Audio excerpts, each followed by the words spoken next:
akibat kegiatan manusia ataupun disebabkan oleh alam, misalkan gunung meletus, gas beracun.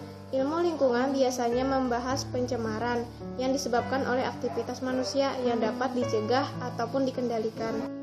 Karena kegiatan manusia, pencemaran lingkungan pasti terjadi.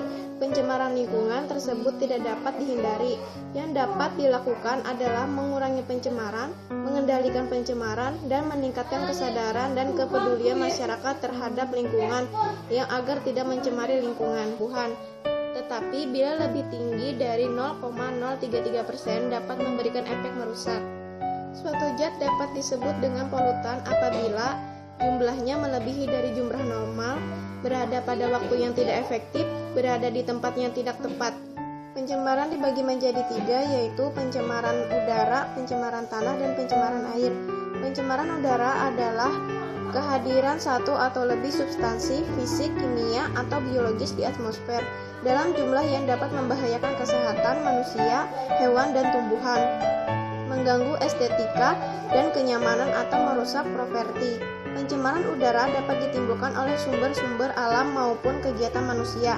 Beberapa definisi gangguan fisik seperti polusi udara yaitu panas, radiasi, atau polusi cahaya dianggap sebagai polusi udara. Sifat alami udara mengakibatkan dampak pencemaran udara dapat bersifat langsung dan lokal, regional maupun global. Pencemaran udara di dalam ruangan dapat mempengaruhi kesehatan manusia, sama buruknya dengan pencemaran udara di ruang terbuka. Pencemaran tanah adalah keadaan di mana bahan kimia buatan manusia masuk dan mengubah lingkungan tanah alami.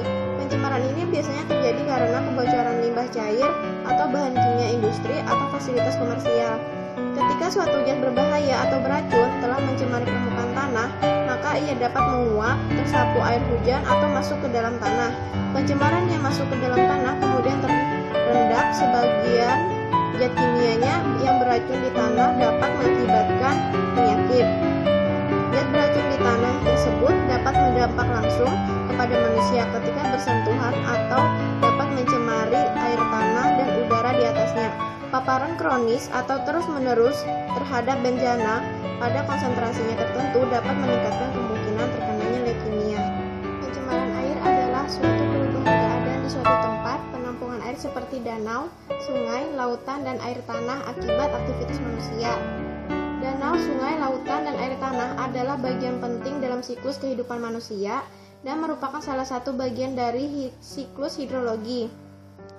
Selain mengalirkan air, juga mengalirkan sedimen dan polutan. Berbagai macam fungsinya sangat membantu kehidupan manusia. Pemanfaatan terbesar danau seperti sungai, lautan, dan air tanah adalah untuk irigasi pertanian, bahan bakar air minum, sebagai saluran pembuangan air hujan, dan air limbah, bahkan sebenarnya berpotensi sebagai objek wisata. Pencemaran lingkungan dapat mengakibatkan berbagai macam penyakit. Misalkan pada pencemaran udara dapat mengakibatkan penyakit asma, penyakit kanker paru-paru, penyakit kanker lambung, penyakit ispa. Kemudian untuk pencemaran tanah secara umumnya dapat kita lihat yaitu penyakit malaria, penyakit perut dan kulit, disentri, dan kolera. Untuk pencemaran pada air dapat mengakibatkan penyakit diare, muntaber, dan penyakit kulit. Demikian itu tadi penyakit-penyakit akibat dari pencemaran lingkungan.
budaya. Maka dari itu, ayo budayakan hidup bersih dan sehat.